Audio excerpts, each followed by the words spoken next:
Hello students, আচার্যর আজকের এই ক্লাসে তোমাদের সবাইকে ওয়েলকাম। আমি সায়ন দাস। আজকে আমি তোমাদের জন্য ক্লাস 10-এর ভৌতবিজ্ঞানের চ্যাপ্টার 8-এর যে 5 নম্বর ক্লাস সেটা নিয়ে এসেছি। আমাদের যে এর আগের ক্লাসগুলো সেখানে আমরা পর্যায় সারণী নিয়ে বিভিন্ন বিষয়ে আলোচনা করেছি। দেখো, আমরা পর্যায় সারণীর যে একদম প্রথমে পর্যায় সূত্র আলোচনা করেছিলাম, সেখানে আমরা কি বলেছিলাম যে আমাদের পরমাণু ক্রমাঙ্ক বৃদ্ধির সাথে সাথে বিভিন্ন মৌলগুলোর যে ভৌত এবং রাসায়নিক ধর্মগুলো সেগুলো পর্যায়ক্রমে পুনরাবৃত্ত হবে। তাহলে এই যে আমাদের বিভিন্ন মৌলগুলোর ধর্মগুলো পর্যায়ক্রমে পুনরাবৃত্তি ঘটছে, তাহলে একটা নির্দিষ্ট শ্রেণী বরাবর বা একটা নির্দিষ্ট পর্যায় বরাবর মৌলগুলোর যে বিভিন্ন ধর্মগুলো সেটা কিভাবে পরিবর্তিত হয় সেটা নিয়ে আজকের এই ক্লাসে আমরা আলোচনা করব। সবার প্রথমে আমরা যেটা নিয়ে আলোচনা করব সেটা হলো পারমাণবিক ব্যাসার্ধ। দেখো, পারমাণবিক ব্যাসার্ধ বিষয়টি কি হয়, কোনো একটি নির্দিষ্ট পরমাণুর ক্ষেত্রে তার নিউক্লিয়াস থেকে সর্ববহিস্থ কক্ষপথের যে সম্ভাব্য দূরত্ব সেটাকে আমরা কি বলে থাকি, সেটাকে আমরা বলে থাকি তার পারমাণবিক ব্যাসার্ধ। এবং এই পারমাণবিক ব্যাসার্ধের কিভাবে পরিবর্তন ঘটে, ধরো নাও আমরা একটা শ্রেণী বরাবর উপর থেকে নিচের দিকে যাচ্ছি। তাহলে আমরা ধরো প্রথম গ্রুপের কথাই যদি বলি, প্রথম গ্রুপের মধ্যে কে কে থাকছে হচ্ছে আমাদের hydrogen, lithium, sodium, potassium, rubidium, caesium এবং ফ্রান্সিয়াম, তাই তো? তাহলে এদের ক্ষেত্রে আমরা যখন একটা শ্রেণী বরাবর উপর থেকে নিচে যাব তখন কি হবে, পারমাণবিক ব্যাসার্ধ বৃদ্ধি পাবে।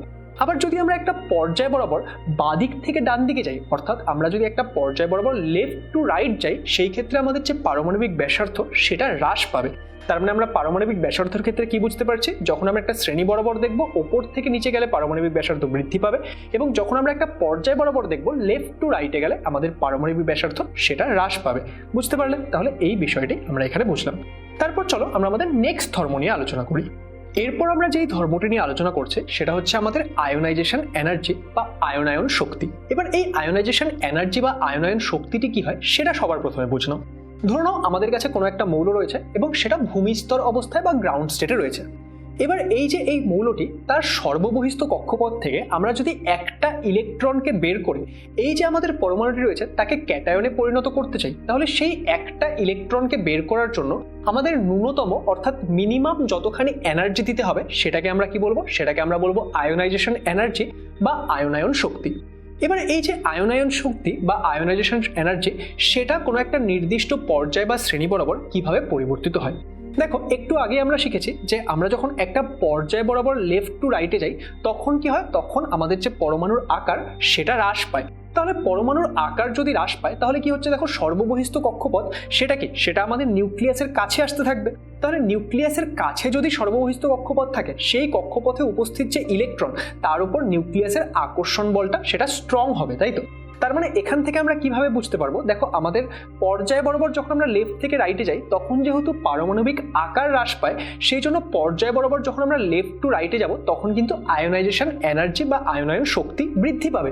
তার কারণ সর্ববহিস্থ কক্ষপথের যে ইলেকট্রন সেটাকে আস্তে আস্তে যখন কি হচ্ছে আমরা লেফট টু রাইটে যাচ্ছে তখন বেশি শক্তি দিয়ে আকর্ষণ করছে নিউক্লিয়াসটি। তাহলে সেই আকর্ষণ বলের থেকে যদি বাইরে বের করে আনতে হয় সেই ক্ষেত্রে আমাদের বেশি শক্তি দিতে হবে। আবার একই রকম ভাবে ভাবো, যখন আমরা শ্রেণী বরাবর ওপর থেকে নিচে যাচ্ছিলাম তখন কি হচ্ছিল, ওপর থেকে নিচে যাওয়ার সময় আমাদের যে পরমাণুর আকার সেটা বৃদ্ধি পাচ্ছিল। তাহলে পরমাণুর আকার যদি বৃদ্ধি পায় তার সর্ববহিস্থ কক্ষপথটি কি, সেটা নিউক্লিয়াস থেকে বেশি দূরে অবস্থিত হবে। তাহলে যত দূরে অবস্থিত হবে এই নিউক্লিয়াসের যে আকর্ষণ বল সেটা কি, সেটা আমাদের যে এই ইলেকট্রনটি থাকবে সেই ইলেকট্রনটির উপর আকর্ষণ বল সেটাও কম হবে। অর্থাৎ এই ক্ষেত্রে আমাদের যে আয়োনাইজেশন এনার্জি সেটা কিন্তু আমরা যখন একটা শ্রেণী বরাবর ওপর থেকে নিচে যাব তখন হ্রাস পাবে। তাহলে এটাকে যদি আমরা কনক্লুড করতে চাই, আমরা যখন কোনো একটা পর্যায় বরাবর লেফট টু রাইটে যাব তখন আয়োনাইজেশন এনার্জি সেটা বৃদ্ধি পাবে, এবং যখন আমরা একটা শ্রেণী বরাবর ওপর থেকে নিচে যাব তখন আমাদের আয়োনাইজেশন এনার্জি সেটা হ্রাস পাবে। তাহলে এই ধর্মটি সম্পর্কে আশা করছি তোমরা বুঝতে পারলে। এরপর আমরা যেই ধর্মটি নিয়ে আলোচনা করছি সেটা হলো তড়িৎ ঋণাত্মকতা বা ইলেকট্রোনেগেটিভিটি। এবার এই ধর্মটি কি হয়, ধরো নাও দুটো মৌল সমযোজী বন্ধনে আবদ্ধ অবস্থায় রয়েছে। এবার কোনো একটা সমযোজী বন্ধনে আবদ্ধ অবস্থায় থাকাকালীন কোনো একটি পরমাণু বা কোনো একটি মৌল তাদের যে এই সমযোজী বন্ধনের ইলেকট্রন জোড় সেটাকে কত বেশি পরিমাণে নিজের দিকে আকর্ষণ করে বা নিজের দিকে আকর্ষণ করার প্রবণতা দেখায় সেটাকে আমরা কি বলি, সেটাকে আমরা ওই মৌলের তড়িৎ ঋণাত্মকতা বা ইলেকট্রোনেগেটিভিটি বলে থাকি। এবার এই ইলেকট্রোনেগেটিভিটি সেটা কোনো একটা নির্দিষ্ট পর্যায়ে বা কোনো একটা নির্দিষ্ট শ্রেণী বরাবর কিভাবে পরিবর্তিত হয়। দেখো, আমরা যদি কোনো একটা পর্যায় বরাবর বাদিক থেকে ডান দিকে যাই সেই ক্ষেত্রে আমাদের যে মৌলের তড়িৎ ঋণাত্মকতা সেটা বৃদ্ধি পায়, এবং আমরা যখন কোনো একটা শ্রেণী বরাবর ওপর থেকে নিচে যাব তখন কি হবে, তখন মৌলের যে তড়িৎ ঋণাত্মকতা সেটা হ্রাস পাবে। এবং এই ক্ষেত্রে তোমাদের একটা বিষয় মাথায় রাখতে হবে, সব থেকে বেশি তড়িৎ ঋণাত্মক মৌলকে, সব থেকে বেশি তড়িৎ ঋণাত্মক মৌল হলো ফ্লুরিন। ওকে, এবং ফ্লুরিন কোন গ্রুপে অবস্থিত? ফ্লুরিন আমাদের যে গ্রুপ নাম্বার 17 অর্থাৎ হ্যালোজেন গ্রুপ, সেখানে অবস্থিত থাকে। তাহলে তড়িৎ ঋণাত্মকতার বিষয়টি আই হোপ তোমরা বুঝতে পারলে। এবার চলো আমরা আমাদের আজকের এই ক্লাসের যে লাস্ট ধর্ম সেটা নিয়ে আলোচনা করি। এখন আমরা যেই ধর্মটি নিয়ে আলোচনা করব সেটা হলো আমাদের জারণ বিজারণ ধর্ম, অর্থাৎ কোনো একটি মৌল কত বেশি পরিমাণ জারণ ধর্ম বা কত বেশি পরিমাণ বিজারণ ধর্ম প্রকাশ করবে সেটা নিয়ে এখন আমরা আলোচনা করব। দেখো, আমরা যদি কোনো একটা নির্দিষ্ট শ্রেণী বা কোনো একটি নির্দিষ্ট পর্যায় বরাবর দেখি, সেই ক্ষেত্রে জারণ বিজারণ ধর্মের কিরকম পরিবর্তন হয়। যখন আমরা একটা নির্দিষ্ট পর্যায়ে বাদিক থেকে ডান দিকে যাব, তখন তার যে জারণ ধর্ম সেটা ক্রমাগত বৃদ্ধি পেতে থাকবে, অর্থাৎ যত আমরা ডান দিকে যেতে থাকবো জারণ ধর্ম তত বৃদ্ধি পাবে। এবং দেখো, যেহেতু জারণ ধর্ম বৃদ্ধি পাচ্ছে, তার মানে স্বাভাবিকভাবেই একটা পর্যায় বরাবর যখন আমরা বাদিক থেকে ডান দিকে যাব, তখন আমাদের যে বিজারণ ধর্ম সেটা কিন্তু হ্রাস পাবে। এবং তাহলে আমরা যদি একটা শ্রেণী বরাবর দেখি, শ্রেণী বরাবর দেখলে কি হবে, আমরা যখন একটা নির্দিষ্ট শ্রেণী বরাবর দেখব, সেই ক্ষেত্রে ওপর থেকে নিচে যাওয়ার সময়, অর্থাৎ আমরা যত ক্রমাগত নিচের দিকে যেতে থাকবো, আমাদের যে জারণ ধর্ম সেটা হ্রাস পেতে থাকবে এবং বিজারণ ধর্ম সেটা বৃদ্ধি পেতে থাকবে।